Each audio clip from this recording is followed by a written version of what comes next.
ইনশাআল্লাহ আজকের খুতবায় আমি আপনাদের সাথে কোরআনের ৪৯তম সূরা হুজরাতের একটি নির্দিষ্ট আয়াত আলোচনা করতে চাই, যেটাতে আল্লাহ আযজা ওয়া জাল্লা খুব দারুণ একটা বিষয় আলোচনা করেছেন।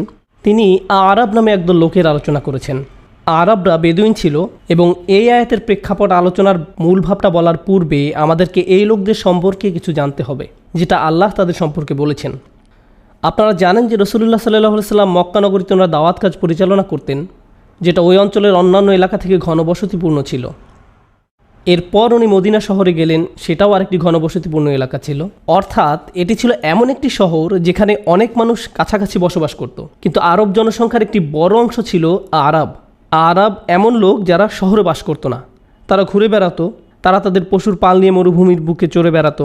বছরের অধিকাংশ সময় তারা বাইরে থাকতো বিরান ভূমির মাঝে। তারা শহরে যারা বসবাস করে এমন লোকদের মতো ছিল না, এবং ওই সময় অধিকাংশ আরবদের জীবনযাপন এরকম বেদুইনদের মতো ছিল, যারা তাদের তাঁবু নিয়ে ঘুরে বেড়াতো, তাদের মালপত্র নিয়ে ঘুরে বেড়াতো। তো তাদের কেউ কেউ হয়তো ব্যবসা করত, আবার কেউ বা তাদের পশুপালন করত। এভাবে বিভিন্নভাবে তারা জীবিকা নির্বাহ করত। অর্থাৎ এরা হচ্ছে এমন লোক যারা ঘনবসতিপূর্ণ এলাকার অংশ নয়। তো তাদের মাঝে কেউ কেউ তখন মুসলিম হওয়া শুরু করেছে, এবং এই লোকেরা শুধু সাধারণ লোকজনের সংস্পর্শহীন ছিল তা নয়, বরং তাদের সাথে মুসলিমদেরও নিয়মিত যোগাযোগ ছিল না। তারা একদম একা ছিল। যদিও তারা মুসলিম ছিল, কিন্তু ইসলাম সম্পর্কে তারা খুব কমই জানত। তাই যে জিনিসটা আমরা প্রথমে এই সূরা থেকে জানতে পারি তা হলো, যেহেতু অন্য লোকজনের সাথে তাদের মেলামেশা কম ছিল, তাই তারা আদব বা শিষ্টাচার এগুলো বুঝতো না। আপনারা জানেন যে এরকম হয়, যারা হয়তো শহরে বা লোকালয়ে বাস করে না, তারা জানে না কিভাবে অন্যদের সাথে চলাফেরা করা উচিত। তাই এই লোকেরা যখন রাসূলুল্লাহ সাল্লাল্লাহু আলাইহি ওয়াসাল্লামের কাছে এসে কিছু জিজ্ঞাসা করলো, আল্লাহ সূরা শুরুতেই তাদের বর্ণনা দিয়েছেন, ইন্নাল্লাযীনা ইউনাদুনাকা মিন ওয়ারাইল হুজুরাত আকসারুহুম লা ইয়াকিলুন। এই বেদুইনদের সম্পর্কে আল্লাহ বলছেন, তারা রাসূল সাল্লাল্লাহু আলাইহি ওয়াসাল্লামের বাড়ির কাছে এসেছে এবং তারা বাইরে দাঁড়িয়ে চিৎকার করে ওনার নাম ধরে ডাকছিল, এবং তারা ইয়া রাসূলুল্লাহ বলে ডাকেনি। এখানে আমাদেরকে বুঝতে হবে, রাসূল সাল্লাল্লাহু আলাইহি ওয়াসাল্লামকে ওনার পরিবারের সদস্যরাও নাম ধরে ডাকতেন না। ওনারা রাসূল সাল্লাল্লাহু আলাইহি ওয়াসাল্লামকে রাসূলুল্লাহ বলে ডাকতেন। ওনার চাচা ওনার নাম ধরে ডাকতেন না। ওনার সবচেয়ে ভালো বন্ধু ওনার নাম ধরে ডাকতেন না। আশেপাশের সবাই ওনাকে ওনার উপাধি রাসূলুল্লাহ বলে ডাকতেন। এটা রাসূল সাল্লাল্লাহু আলাইহি ওয়াসাল্লামের প্রতি সম্মানেরই অংশ ছিল। কিন্তু এই বেদুইনরা আসলো এবং বলল, ইয়া মুহাম্মদ উখরুজ আলাইনা, মুহাম্মদ বের হও, তোমার সাথে আমাদের কথা আছে। এবং আল্লাহ সুবহানাহু ওয়া তাআলার কাছে এটা খুবই অশোভনীয় ছিল। যদিও এটা একটা ভুল ছিল, এবং আল্লাহ প্রথমে তাদেরকে একটা অজুহাত দিলেন, তাদের অনেকেই এটা বুঝবে না। এবং তাদের পূর্বাপর চিন্তা করলে আপনি বুঝতে পারবেন, কেননা তারা রাসূল সাল্লাল্লাহু আলাইহি ওয়াসাল্লামের সাহচর্যে খুব একটা ছিল না, তারা সাহাবাদের সাহচর্যেও খুব একটা ছিল না, তারা প্রশিক্ষিত ছিল না, শিক্ষিত ছিল না যেভাবে অন্য মুসলিমরা শিক্ষিত ছিল। তাই আবু বকর সিদ্দিক রাদিয়াল্লাহু তাআলা আনহুর কাছ থেকে যে ব্যবহার আশা করা যায়, উসমান রাদিয়াল্লাহু তাআলা আনহুর কাছ থেকে যে ব্যবহার আশা করা যায়, তাদের কাছ থেকে তা আশা করা যায় না। এখন আল্লাহ আবার ওদেরকে শেখানোর সিদ্ধান্ত নিলেন। আল্লাহ বলছেন, তারা যদি আপনি বের হয়ে এসে তাদের সাথে কথা বলা পর্যন্ত ধৈর্যশীল হতো, তাহলে ওটা তাদের জন্য ভালো হতো। তাদের এত অধৈর্যশীল হয়ে এভাবে চিৎকার করে রাসূলুল্লাহ সাল্লাল্লাহু আলাইহি ওয়াসাল্লামের ঘরের বাইরে ডাকাডাকি করা উচিত হয়নি। আমি আপনাদেরকে এই ঘটনার আরেকটু অল্প বিস্তর ভূমিকা দিতে চাই আপনাদের জানার জন্য। রাসূল সাল্লাল্লাহু আলাইহি ওয়াসাল্লামের সময়ে ওইখানে নানা ধরনের মুসলিম ছিল, এবং এটার সাথে তাদের অন্তরে কতটুকু ঈমান ছিল তার কোনো সম্পর্ক নেই, কিংবা তারা কতটুকু বেশি ভালো বা কম ভালো ছিল তারও কোনো সম্পর্ক নেই। এটা আসলে বলছে যে তারা কতটুকু ইসলাম সম্পর্কে জানে তার উপরে। এই বেদুইনদের রাসূল সাল্লাল্লাহু আলাইহি ওয়াসাল্লাম বা ওনার সাহাবীদের সাথে খুব বেশি সময় কাটানোর সুযোগ হয়নি, কিন্তু তা সত্ত্বেও তারা মুসলিম। আসল ব্যাপার হচ্ছে, যেহেতু তারা কম জানতো এবং তারা খুব কমই ইসলামকে চিনেছে, তাই তারা ওই মুসলিম সমাজের অংশ হতে পারেনি যারা প্রতিনিয়ত উন্নতি করছে, বেড়ে উঠছে, ইসলাম সম্পর্কে আরও জানছে, তাদের ইসলামের সাথে সম্পর্কটা আরও শক্ত হচ্ছে, তারা উম্মাহ হিসাবে আরও শক্তিশালী হচ্ছে। তাই সময়ের সাথে যেটা হলো সেটা হচ্ছে, তারা যে অল্পটুকু জানতো তাতেই তারা খুশি ছিল, এবং এটাই ভয়ঙ্কর, যখন আপনি অল্প জানেন এবং তাতেই খুশি থাকেন। এই সমস্যাটাই আমি আজকে যে আয়াতটা আলোচনা করতে চাই তাতে আলোকপাত করা হয়েছে। ক্বালাতিল আ'রাবু আমান্না, বেদুইনরা আসলো আর বলল, আমাদের ঈমান আছে, আমরা বিশ্বাস করি। তারা শুধু এটা বলেনি যে তারা মুসলিম, তারা বলল আমাদের ঈমান আছে। এখন যেই মুসলিমরা রাসূল সাল্লাল্লাহু আলাইহি ওয়াসাল্লামের সাহচর্যে সবসময় থাকছে, তারা জানেন যে প্রকৃতপক্ষে এটা বলা যে আমরা বিশ্বাস করি, এর সাথে আরও অনেক দায়িত্ব জড়িত। যখন কেউ বলে আমি ঈমান এনেছি, আমি বিশ্বাস করেছি, এটার অর্থ আসলে আমি আমার পুরো জীবন ধারাটাই পরিবর্তন করে ফেলেছি। কিভাবে আমি ঘুমাই, কিভাবে জেগে উঠি, কিভাবে খাই, কিভাবে পান করি, কিভাবে চিন্তা করি, আমার জীবনের লক্ষ্য কি, আমার জীবনের সব জিনিস পরিবর্তিত হবে। একটি কারণটি হলো আমি বিশ্বাস করি। এটা কোনো সাধারণ ব্যাপার নয়, কিন্তু ওই বেদুইনদের মতে এটা খুবই সাধারণ ছিল। এখানে একজন আল্লাহ আছে, এই ব্যক্তি তার রসুল, আর আমরা তার কথা বিশ্বাস করি, যেটা তার কাছে এসেছে, যেটাকে কুরআন বলে। ঠিক আছে, ভালো, আমি গ্রহণ করলাম।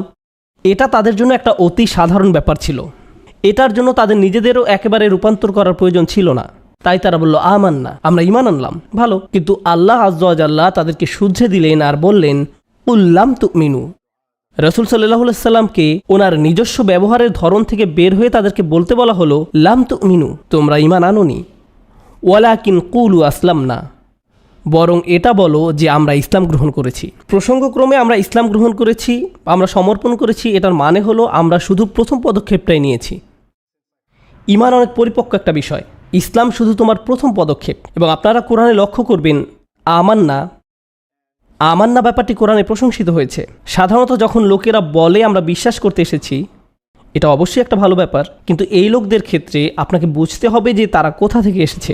ওরা ছিল নিজেদের উপর অতিমাত্রায় আস্থাশীল যে তারা ইসলাম ধরে রাখতে পারবে, তাদের ঈমান একদম নিখুঁত, এবং যা যা জানা দরকার তারা সব কিছুই জানে। আমার আর কিছু বোঝার দরকার নেই, আর বেশি জানার চেষ্টা করার দরকার নেই, আমার নিজের ভিতরে কিছু পরিবর্তন করার দরকার নেই। এই অতিমাত্রায় আস্থা হচ্ছে সমস্যা। এই বেদুইনরা, যাদের সাথে বাকি সমাজের যোগাযোগ ছিল না, যারা অতি আস্থাশীল ছিল যে তাদের মাঝে ইতোমধ্যেই ঈমান রয়েছে এবং ভাবছে যে এটা কোনো ব্যাপারই না, তাদেরকে এটা বলতে হবে যে শুধু প্রথম পদক্ষেপটাই তারা নিয়েছে। কুল্লাম তুমিনু ওয়ালাকিন কুলু আসলামনা। এখন যখন আল্লাহ তাআলা তাদেরকে এটা বলছেন, তারা এটা বুঝতে পারছিল না কেন আল্লাহ মহানবী সাল্লাল্লাহু আলাইহি সাল্লামকে দিয়ে বলাচ্ছেন তোমার শুধু ইসলাম আছে কিন্তু ঈমান নেই। আমরা আল্লাহর উপর বিশ্বাস করি, আমরা রাসূল সাল্লাল্লাহু আলাইহি সাল্লামকে বিশ্বাস করি, আমরা আখিরাতে বিশ্বাস করি, আর কি দরকার? কেন আপনি বলছেন যে আমাদের শুধু ইসলাম আছে, ঈমান নেই? আমাদের সেই উচ্চ স্তরে যায়নি? আল্লাহ নিজেই এই প্রশ্নের উত্তর দিচ্ছেন, ওয়ালাম্মা ইয়াদখুলুল ঈমানা ফি কুলুবিকুম। ঈমান, বিশ্বাসের উপহারটা, স্বীকারোক্তি এখনও তোমাদের অন্তরে প্রবেশ করেনি, এখনও তোমাদের অন্তরে পৌঁছায়নি। এর মধ্য দিয়ে আমরা খুব কঠিন একটা বাস্তবতা দেখা পাচ্ছি। ঈমান এমন কোনো ব্যাপার নয় যেটা এমনি এমনি হয়ে যায়। এটা আপনি নিজে নিজে এমনি এমনি পেয়ে যাবেন না, এবং আপনি এটাও ভাবতে পারেন না যে আপনার এটা আছেই। আর এমন কিছু নয় যেটা আপনি নিজে নিজেই রাখতে পারবেন, আপনাকে এটা রক্ষা করতে হবে। কুরআনের অন্য আরেকটি জায়গায় আল্লাহ আসলে পাথরের সাথে তুলনা করেছেন, যার একেবারে গভীরে রয়েছে পানি, এবং আল্লাহ এই পানিটিকে ঈমানের সাথে তুলনা করেছেন। এখন আল্লাহ এই আয়াতে আমাদেরকে বলছেন যে এই বেদুইনদের জানতে হবে যে তারা এমনি এমনি তাদের ঈমান ধরে রাখতে পারবে না, শুধুমাত্র এই কারণে যে তারা সহজেই ইসলামের ছায়াতলে এসেছে। তারা এত কিছু বক্তব্যের সাথে একমত হয়েছে এবং তারা ভাবছে এটাই তাদের জন্য যথেষ্ট। কেন আমি এটা আপনাদের সাথে শেয়ার করছি? কারণ পুরো বিশ্ব জুড়ে, আমেরিকায়, ইউরোপে, অস্ট্রেলিয়ায়, বিশ্বের অনেক জায়গাতেই, বিশেষত যেখানে মুসলিমরা সংখ্যালঘু, অনেক মুসলিম সমাজেই খুব অল্প সংখ্যক লোকের সমষ্টি, এবং তাদের জন্য জানার বা বেড়ে ওঠার সুযোগ খুবই সীমিত। তাই এই উদাহরণস্বরূপ বলা যায় কোনো জনগোষ্ঠীর বাবা মায়েদের ইসলামিক জ্ঞান অত্যন্ত কম। এটা তাদের দোষ না, তারা ইসলাম সম্পর্কে খুব অল্পই জানে। এরূপ তাদের সন্তান হয়, তাদের সন্তানরা স্কুলে যায়, তারা সেখানে 8 ঘন্টা 10 ঘন্টা সময় কাটায় বাসার বাইরে, বাবারা থাকে কাজে। এই বাচ্চারা বাসায় ফিরে 3-4 ঘন্টা ব্যস্ত থাকে তাদের স্কুলের বাড়ির কাজ নিয়ে। এরপর তারা কিছু ভিডিও গেমস খেলে, টিভি দেখে, এবং যতক্ষণে দিন শেষ হয়ে যায় আপনি আসলে ইসলাম সম্পর্কিত কিছুই করেননি। ন্যূনতম যেটা হয়তো আপনি করেছেন তা হলো তাদেরকে বলেছেন এই চলো নামাজ পড়তে যাই, অথবা এই চলো মাগরিব নামাজটা পড়ে আসি। ও না, এখন আবার আমাকে নামাজ পড়তে হবে। এবং তারপর এই বাচ্চাটি আসলে ইসলাম সম্পর্কে অত্যন্ত অল্প জানতে পারে, অত্যন্ত অল্প জানে। কারণ তারা যতক্ষণ জাগ্রত থাকে তাদের পুরো সময়টাই যায় মুসলিম বাদে আর অন্য যতভাবে সম্ভব, যাতে তারা ভাবতে পারে যে এটাই জীবনের সবচেয়ে গুরুত্বপূর্ণ। আসলে নির্দিষ্টভাবে ইসলামিক তেমন কিছুরই তারা প্রতিনিয়ত সম্মুখীন হয় না। প্রকৃতপক্ষে এরকম সংখ্যালঘু সমাজে বাচ্চারা যখন স্কুলে যায় তাদেরকে অন্যদের থেকে একদমই আলাদা দেখায়, তারা অন্যদের থেকে একদমই আলাদা ব্যবহার করে, এবং এটা তাদেরকে একদমই একা বোধ করায়। এবং যখন তারা এরকম একাকী বোধ করে তারা ভাবে যে তারা মুসলিম এ কারণেই এমন। তাই অনেক সময় এরকম হয় যে তারা অন্য বাচ্চাদের সামনে নিজেদেরকে মুসলিম হিসেবে পরিচয় দিতেও সংকোচ বোধ করে। তাদের মনে হয় আমাকে এখানে ঠিক মানাচ্ছে না। অন্য বাচ্চাদের সামনে তারা সংকোচ বোধ করে নামাজ পড়তে বা এই ধরনের কিছু করতে। অথবা এমন হয় হয়তো তাদের বন্ধুরা বাড়িতে এসেছে এবং তাদের মা নামাজ পড়ছে, তারা মাকে বলছে যে মা তুমি অন্য ঘরে গিয়ে নামাজ পড়ো। আমার বন্ধুদের কাছে এটা অদ্ভুত লাগছে। তারা আসলে ইসলামকে নিয়ে আত্মবিশ্বাসী নয়, এবং আসলে এমনকি বাবা মারাও। আসলে আমার খুতবার বিষয় কিন্তু বাবা মায়েদেরকে নিয়েই। যেসব বাবা মায়েরা অল্প বিস্তর ইসলাম জানে তারা সেটা নিয়ে সন্তুষ্ট, ভাবে যথেষ্ট। আমরা মুসলিম, আলহামদুলিল্লাহ, আমরা জানি যা জানা দরকার। সব কিছু ঠিকঠাক, সব কিছু ততক্ষণ পর্যন্ত ঠিকঠাক যতক্ষণ আপনার সন্তান 16 বছর বা 18 বছরে পা দেয়। যখন সেই বাচ্চাটা 18 বছর বা 20 বছরে পা দেয়, সে সন্তানই বলে আমি নামাজ পড়ার কোনো কারণ দেখতে পাই না, আমি দেখি না, তোমরা মুসলিম ভালো, কিন্তু এটা আমার জন্য নয়, কিন্তু এটা আমার জন্য নয়। আমাদেরকে বুঝতে হবে এই দিন আপনা আপনি বাচ্চাদের কাছে চলে যাবে না। এটা কোনো অটোমেটিক ব্যাপার না। শুধুমাত্র আপনি মুসলিম, আপনি নামাজ পড়েন, আপনি কোরআন পড়েন এবং আপনি আপনার সন্তানকে নামাজ পড়তে বলেন, এসব এটা নিশ্চয়তা দেয় না যে ঈমান তাদের অন্তরে প্রবেশ করবে। আসল ব্যাপার হলো এটা তখনই তাদের অন্তরে প্রবেশ করবে যখন আপনি আপনার নিজের অন্তরে প্রবেশ করানোর জন্য যথেষ্ট চেষ্টা করবেন। ইসলাম যদি আপনার জন্য কোনো সাধারণ ব্যাপার হয়ে যায়, ঠিক আছে, আলহামদুলিল্লাহ যে আপনি সময় বের করে জুমা পড়তে এসেছেন। আল্লাহ আমাদের সকলের ইবাদত কবুল করুন এবং আমাদের সকল প্রচেষ্টা কবুল করুন। আমরা এসেছি আর জুমা পড়ছি, এর বাইরে ঘরের ভেতরে যেখানে ইসলামের কিছুই নেই, সত্যি সেখানে কিছু নেই, ওখানে কোনো কথাবার্তা নেই।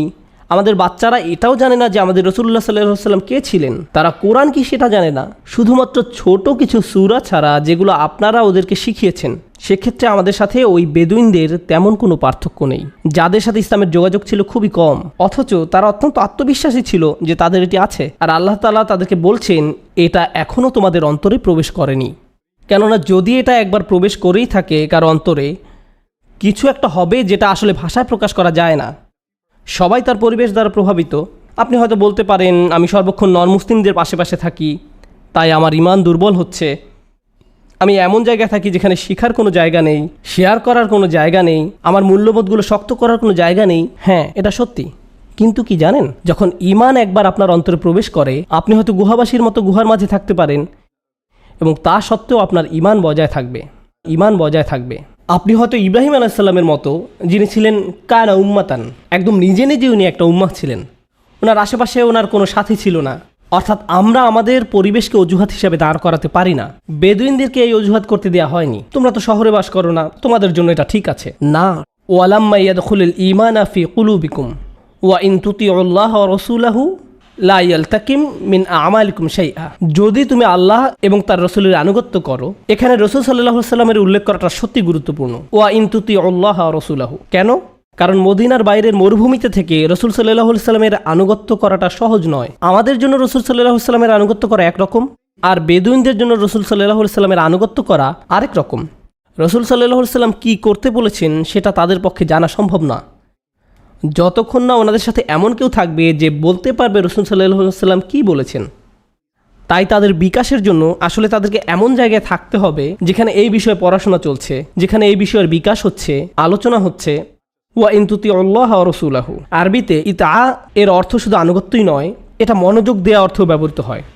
ইতা এসেছে তাউন থেকে, যার অর্থ শুধু আনুগত্য বা ঐচ্ছিকই বুঝায় না, এটা মনোযোগ দেওয়াও বুঝায়।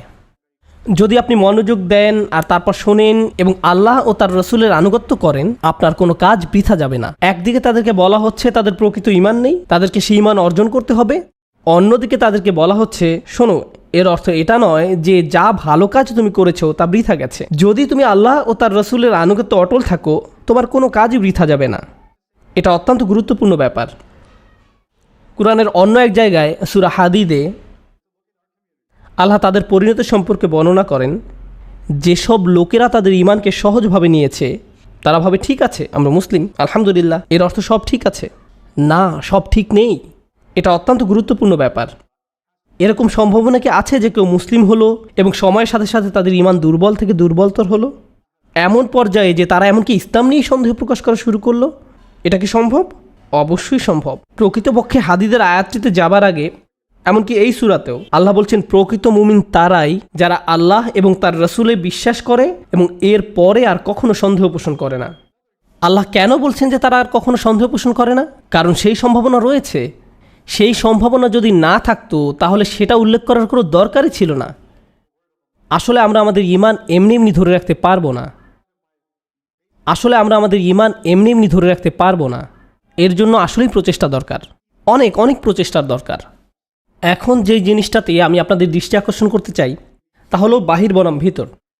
এটি এই আয়াতের সবচেয়ে গভীর শিক্ষা, যা বেদুইনদের জন্য শিক্ষা ছিল। বাহির বনাম ভেতর। যখন আপনি নামাজ পড়ছেন তখন এটি একটি বাইরে দৃশ্যমান কাজ। যখন আপনি ওযু করছেন সেটিও বাইরে দৃশ্যমান একটি কাজ। যখন আপনি কোরআন পড়ছেন সেটিও বাইরে দৃশ্যমান একটি কাজ। এইগুলো সেই ধরনের কাজ যেগুলো অন্যরা দেখতে পারে। যখন আপনি নামাজ পড়ছেন, আমি বলতে পারছি যে আপনি নামাজ পড়ছেন, কিন্তু এই সময় অন্য কিছু একটা ঘটতে পারে আপনার ভেতরে। কেউ হয়তো নামাজ পড়ছে কিন্তু তার চিন্তা আসলে অন্য কোনো জায়গায়।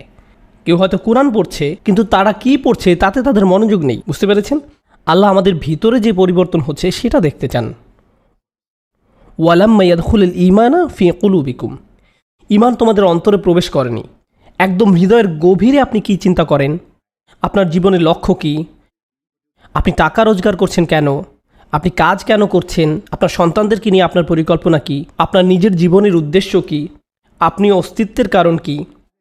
প্রত্যেকের আর্থিক লক্ষ্য আছে। আপনি ভাবেন যে এই পরিমাণ অর্থ আমি এই বছর উপার্জন করব, এত পরিমাণ সঞ্চয় করতে চাই, ওই জায়গায় আমি জমি কিনতে চাই, এই পরিমাণ অর্থ আমাকে পরিশোধ করতে হবে। এই প্ল্যানগুলো আপনার মাথায় থাকে, কিন্তু আল্লাহকে নিয়ে আপনার লক্ষ্যগুলো কোথায়? এই প্রশ্নটাই আমি আমাকে করি এবং আপনাদের নিজেদেরকেও করা দরকার। এবং আপনার অর্থ, গাড়ি, স্কুল, বিয়ে, এসব সকল বিষয় নিয়ে আপনার মনে যেই চিন্তা আছে সেগুলো আপনার হৃদয়ে জায়গা করে ফেলে। আপনি সব সময় সেগুলো নিয়ে চিন্তা করেন। আপনি যখন গাড়ি চালান আপনি তখন চিন্তা করেন, বাসায় বসে থাকলে আপনি সেগুলো নিয়ে চিন্তা করেন। এর অর্থ এই জিনিসগুলোতে আপনার অন্তর পরিপূর্ণ হয়ে গেছে। আল্লাহ নিজের জন্য সেই জায়গাটি চান। আল্লাহ বলছেন না যে আপনি সেই চিন্তাগুলো করবেন না, কিন্তু এ সব কিছুর মাঝে আল্লাহর স্থানটি কোথায়? আমি আল্লাহর জন্য কি করছি? আমি আল্লাহর জন্য কি করছি? অন্যান্য ধর্মে সর্বত্র এটাই এখন দুনিয়ার চিত্র। আর সমাজবিজ্ঞানে এই জিনিসটা নিয়ে সবসময় বলেন যে এখন কিভাবে প্রধানমন্ত্রী খ্রিস্টান, হিন্দু, বৌদ্ধ, ইহুদি, এমনকি মুসলিমরাও তারা তাদের ধর্মকে খুব সহজভাবে নেয়।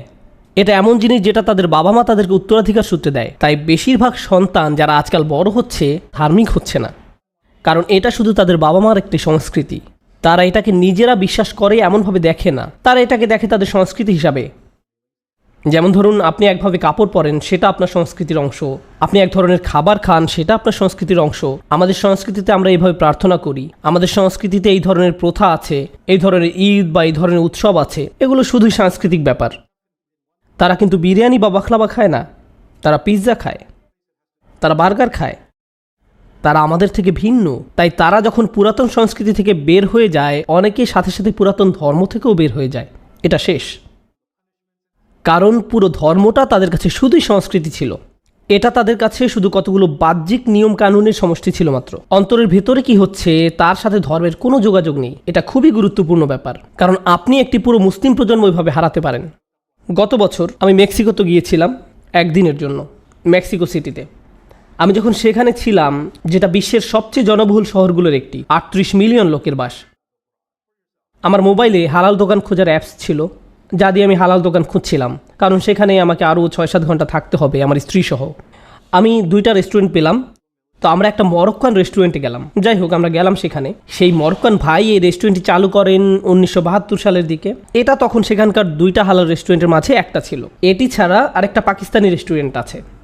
তো আমরা কথা বলা শুরু করলাম। আমি প্রশ্ন করলাম, তুমি ব্যবসা করো কিভাবে, তোমার ক্রেতা কোথায়? পুরো শহরে যে জুমাটা হয় সেখানে মাত্র 2 থেকে 300 লোক আসে। মনে হয় 2টি মসজিদ আছে, সব মিলে 300 লোক হবে। এর মাঝে একটা মসজিদ হচ্ছে আবার একজন বয়স্কা মহিলার, যিনি মুসলিম হয়েছিলেন এবং তার বাড়িটা মসজিদ হিসাবে দান করে দিয়েছেন, এবং জুমার নামাজ সেখানেই হয়েছিল। আমি জিজ্ঞেস করলাম, এরাই কি সর্বমোট মুসলিম জনগোষ্ঠী? সে বলল, না, এরাই সব না। মূলত 1970 বা 80-র দিকে মেক্সিকো তার বর্ডার খুলে দিয়েছিল, কারণ তারা তাদের ইঞ্জিনিয়ারিংয়ে অনেক উন্নয়ন করতে চাচ্ছিল। তাই তারা তাদের বর্ডার খুলে দিয়েছিল। তখন সিরিয়া, জর্ডান, বাংলাদেশ, এরকম বিভিন্ন মুসলিম দেশ থেকে লোকজন আসলো সেখানে, লাখে লাখে লাখে লাখে। তারা বিভিন্ন ধরনের ইঞ্জিনিয়ারিং, মেকানিক্যাল, এই ধরনের টেকনিক্যাল কাজে সেখানে যোগ দিল। তো আমি জিজ্ঞেস করলাম, তারা সবাইকে আবার ফেরত গেছে? তারা সবাইকে আবার ফেরত চলে গেছে? সে বলল, না, তারা আছে, শুধু তাদের সন্তানরা আর মুসলিম নেই। তাদের সন্তানরা আর মুসলিম নেই। লাখে লাখে লোক, এবং মাত্র কয়েকশো লোক জুমা পড়ছে। এটা খুবই বাস্তব একটি ঘটনা। এই ধরনের ঘটনা ঘটে যখন আপনি শুধু আপনার কাজ নিয়ে চিন্তা করেন। আপনি টেবিলে খাবার সরবরাহ করেন, কিন্তু আপনি আপনার অন্তরের ক্ষুধা নিয়ে চিন্তাই করেন না। আমরা মুসলিম, আলহামদুলিল্লাহ, আর কি দরকার? শুনুন, আপনি হয়তো চিন্তা করছেন আপনার ক্যারিয়ার, আপনার সঞ্চয়, আপনার ভবিষ্যৎ নিয়ে, কিন্তু আমি একটা ভয়ানক কথা বলি যেটা নিয়ে আপনি আমাদের সবার চিন্তা করা উচিত। যখন আমরা আল্লাহর সামনে দাঁড়াবো, আমাদেরকে আল্লাহকে জবাব দিতে হবে। কেন লা ইলাহা ইল্লাল্লাহর যে উপহারটি আপনাকে দেয়া হয়েছিল, আমাকে দেয়া হয়েছিল, মুহাম্মদুর রাসূলুল্লাহ সাল্লাল্লাহু আলাইহি সাল্লামের যে উপহারটি দেয়া হয়েছিল আমাদেরকে, যেটা খুব সহজেই আমরা আমাদের সন্তানদের মনে গেঁথে দিতে পারতাম, তা কেন আমরা করতে ব্যর্থ হয়েছি? কারণ আমরা অন্য কাজে ব্যস্ত ছিলাম। অন্য কাজে এতই ব্যস্ত ছিলাম যে 2-1 প্রজন্মের মাঝেই লা ইলাহা ইল্লাল্লাহ বলার মতো আর কেউ থাকছে না। এই জন্য আল্লাহর কাছে আমাদেরকে জবাবদিহি করতে হবে। فطال عليهم الأمد فقست قلوبهم وكثير منهم فاسقون। আল্লাহ বলছেন, তাদের উপর সুদীর্ঘকাল অতিক্রান্ত হয়েছে, অতঃপর তাদের অন্তরসমূহ কঠিন হয়ে গেছে এবং তাদের অধিকাংশই ফাসেক হয়ে গেছে। এই কারণেই আমি আপনাদের সাথে এই আয়াতটি শেয়ার করতে যাচ্ছিলাম। সবাই ভাবে তাদের পরিবার এগুলো থেকে নিরাপদ। কারো যদি এরকম চিন্তা করার অধিকার থেকে থাকে, তাহলে সেটা হতো ইব্রাহিম আলাইহিসসালাম। ইব্রাহিম আলাইহিসসালাম বলতে পারতেন, আমি আমার সন্তানদেরকে সঠিকভাবে গড়ে তুলেছি। তার সন্তানরা আল্লাহর প্রতি সমর্পণের ক্ষেত্রে এতই অনুগত ছিল, افعل يا أبت افعل ما تؤمر। বাবা তাই করুন যা আপনাকে করতে বলা হয়েছে। যদি আল্লাহ আপনাকে বলে থাকেন আমাকে কোরবানি করতে হবে, তাই করুন বাবা, ঠিক আছে, এটা আল্লাহর ওয়াস্তে। فلما أسلما وتله للجبين। আল্লাহ আরও বলছেন, যখন তারা দুইজন আল্লাহর কাছে সমর্পণ করলো এবং সে তাকে জবেহ করার জন্য সাহিত্য করলো, এমনকি এই পিতা ইব্রাহিম আলাইহিসসালাম উনি নিজের সন্তানদের সম্পর্কে এতটাই চিন্তিত ছিলেন যে উনি আল্লাহর দিকে ফিরে বললেন, আমাকে ও আমার সন্তান সন্ততিকে মূর্তি পূজা থেকে দূরে রাখুন। উনি বলেননি ওয়াজনুবনি ওয়াজুররিয়াতি, আমাকে এবং আমার বংশধরদেরকে দূরে রাখুন। আর না আবুদাল আসনাম, উনি আল্লাহকে বলছেন, হে আল্লাহ, আমাকে এবং আমার ছেলেদেরকে মূর্তি পূজা থেকে রক্ষা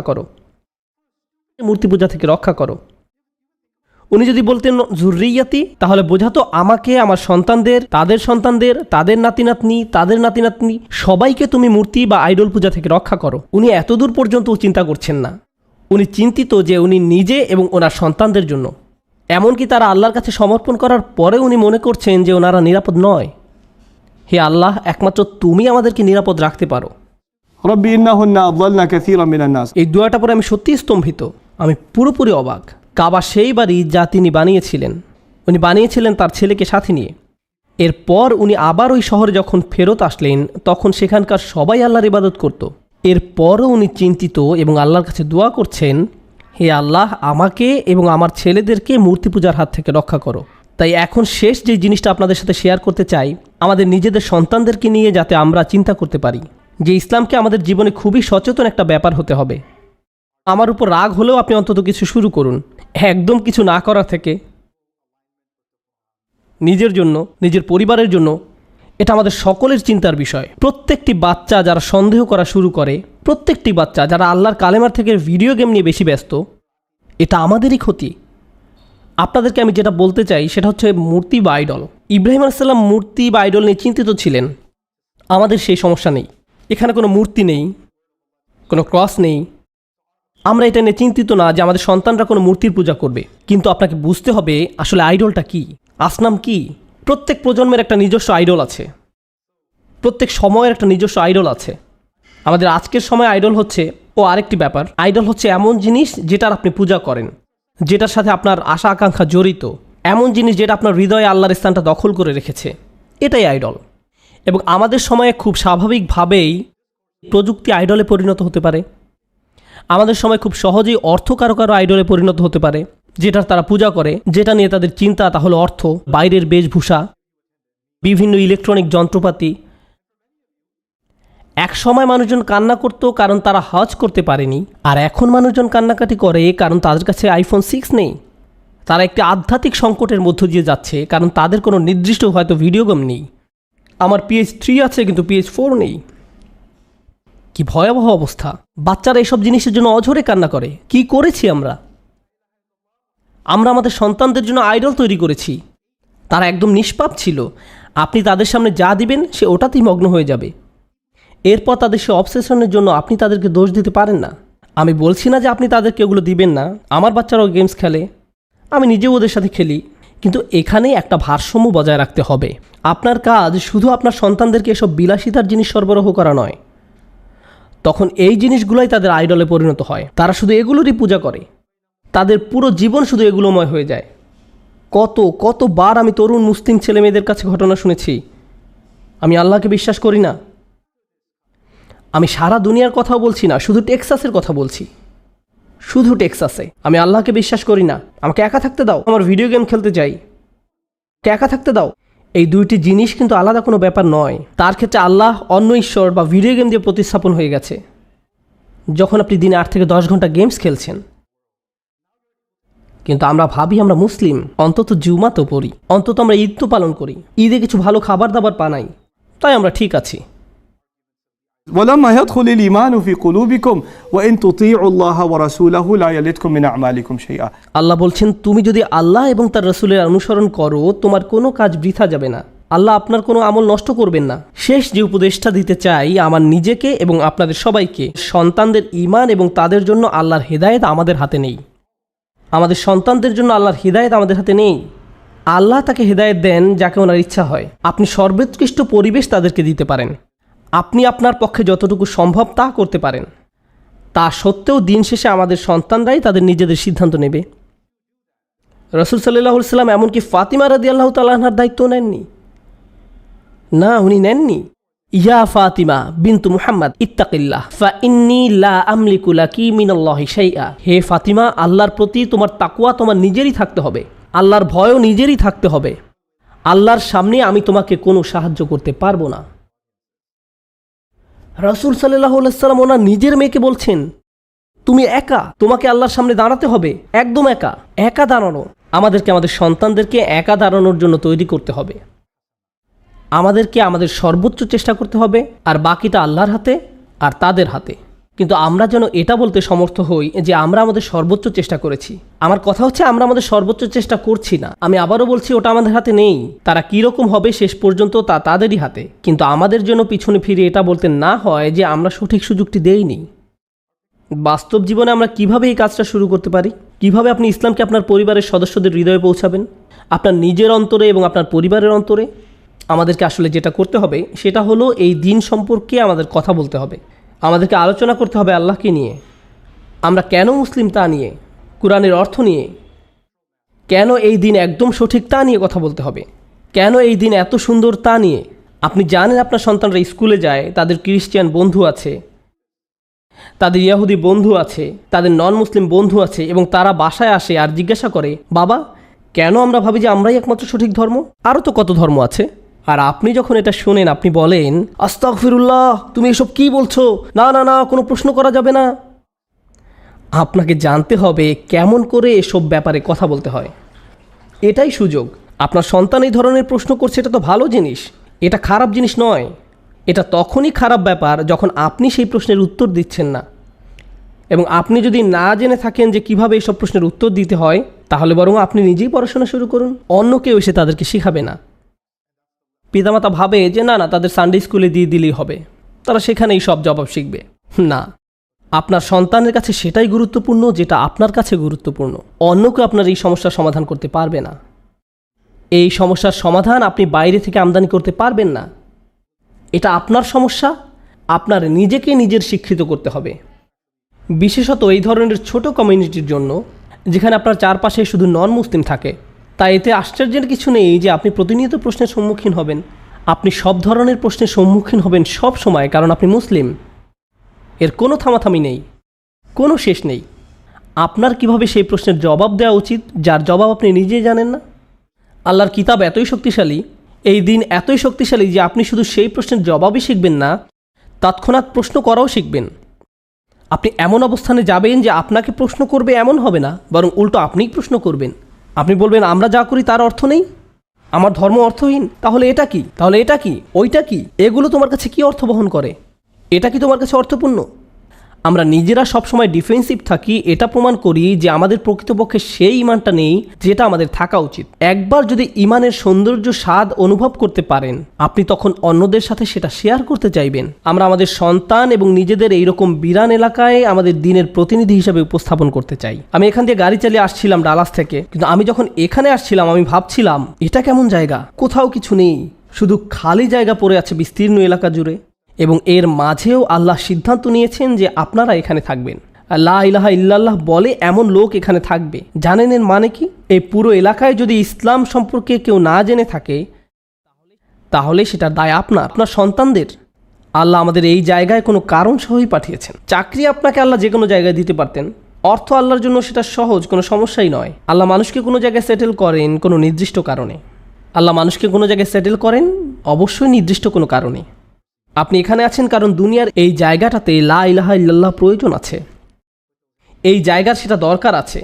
এটা অন্য কোথাও থেকে ডাউনলোড হবে না, এটা আপনার থেকে আসবে, এটা আপনার থেকে আসবে, আপনার সন্তানদের থেকে আসবে। তাই আমাদেরকে এই দায়িত্ব নিতে হবে। আল্লাহ আমাদেরকে কাজ দিয়েছেন, আমাদেরকে স্বাস্থ্য দিয়েছেন, আমাদেরকে সুযোগ দিয়েছেন, আমাদেরকে এত এত রিজিক দিয়েছেন, আমাদেরকে শিক্ষা দিয়েছেন। এখন সময় হলো আপনার আল্লাহর দ্বীনকে কিছু দেবার। প্রথমে নিজের পরিবারকে শক্ত করুন এবং এরপর এমন ব্যক্তি হন যে এই দিনকে নিজের আশেপাশের লোকদের কাছে শেয়ার করে। আমি দোয়া করি যে আমরা সবাই এই বিষয়ে গুরুত্ব সম্পর্কে তাগিদ এবং আমাদের দায়িত্ব অনুভব করি এবং আমরা কেউ এমন ব্যক্তিতে পরিণত না হই যাদের কাছে ঈমান একটা ক্যাজুয়াল ব্যাপার, যাদেরকে বলতে হবে তোমার শুধু ইসলাম আছে, তোমরা এখনও ঈমানের স্বাদ অনুভব করনি। আমি আল্লাহর কাছে দোয়া করি যে উনি আমাদের সবাইকে সুযোগ দেন যেন আমরা ঈমানের স্বাদটা পাই। আল্লাহ আমাদের সেই ঈমান দিক এবং আমাদের সন্তানদের অন্তরে সেই ঈমান দিক এবং আমাদেরকে দায়িত্ববান অভিভাবক এবং কমিউনিটির দায়িত্ববান নেতায় পরিণত করুক। আমি দোয়া করি যে আল্লাহ আমাদের মুসলিমদের অন্তরকে একত্রিত করুন, যেন তারা শুধু শুক্রবার জুমাতেই মসজিদে একত্রিত না হয়, তারা তাদের বাসাতেও মিলিত হয় এবং তাদের সেই প্রত্যেকটি জমায়েত তাদেরকে আল্লাহ নিকটবর্তী করুক, আল্লাহ থেকে দূরে নয়। আমি দোয়া করি যে মুসলিমদের এই মিলন তাদের ভ্রাতৃত্ববোধকে শক্ত করুক, তাদের দিন বোঝাকে শক্ত করবে, তাদের পারস্পরিক ভালোবাসা বৃদ্ধি করবে। বাচ্চাদের অভিভাবকরা, সকল অভিভাবকরা নিজেরা বন্ধুত্ব করবে এবং তাদের বাচ্চারাও নিজেরা একে অপরের সাথে বন্ধু হবে। এভাবে আমাদের সন্তানরাও মুসলিম বন্ধুদের মাঝে বড় হবে যাদের উপর তারা বিশ্বাস করবে। এটা আমাদের বাচ্চাদের জন্য খুবই গুরুত্বপূর্ণ। আমি এই সব জিনিসগুলো এই কমিউনিটির জন্য দোয়া করি। আল্লাহ এই কমিউনিটিকে রক্ষা করুক এবং কমিউনিটির প্রত্যেকের রিজিকে বারাকা দান করুন। আমিন। বারাকাল্লাহু লি ওয়া লাকুম। আসসালামু আলাইকুম ওয়া রাহমাতুল্লাহ।